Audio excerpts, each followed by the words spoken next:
Welcome back to Pleased to Dwell, and we've come to the end of Luke's infancy narrative, as it's called, the first two chapters of Luke, telling the story of the birth of Jesus. And we've got this little added detail, which again kind of messes with our traditional view of Mary and Joseph fleeing before morning. I'm not sure Mary would have wanted to flee anywhere before morning after giving birth, but they certainly had to hang around for at least a week or two because of the second half of Luke 2, where they were bringing Jesus to the temple for circumcision. Now, when they brought Jesus to the temple for the circumcision ceremony and so on, there's a few little details in there, but the thing I want us particularly to notice is that there are two witnesses.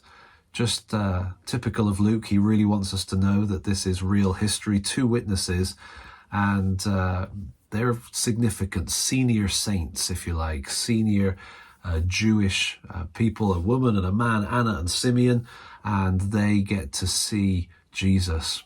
Now, Simeon, we get a quote from him, so I want us to look at his quote, his words, and just see the significance of what he says as this young couple walk through the temple and he comes and lays his eyes on Jesus. He says, "Now, Master, you can dismiss your servant in peace, as you promised, for my eyes have seen your salvation. You have prepared it in the presence of all peoples, a light for revelation to the Gentiles and glory to your people, Israel." His father and mother were amazed at what was being said about him. Then Simeon blessed them and told his mother Mary, "Indeed, this child is destined to cause the fall and rise of many in Israel, and to be a sign that will be opposed, and a sword will pierce your own soul, that the thoughts of many hearts may be revealed." There's a lot in what he says here. Look at that right in the beginning there, verse 30. "My eyes have seen your salvation." What's that?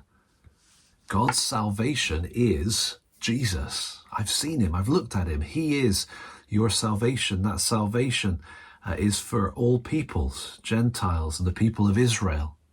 And so this is God's salvation, a salvation message and plan that's going to reach to all. He goes on to say he's going to be massively controversial. He will cause the rise and fall of many in Israel, and a sign that will be opposed. The thoughts of many hearts will be revealed. Okay, so this little baby is going to be massively controversial. He's going to be, notice this in here, incredibly painful for Mary. And so Mary's going to have all of these words treasured up for years to come, processing all that it means. But notice this right at the beginning, right as he starts, he says, "You can dismiss your servant in peace." You can dismiss me now. I've seen it. There's nothing left for me.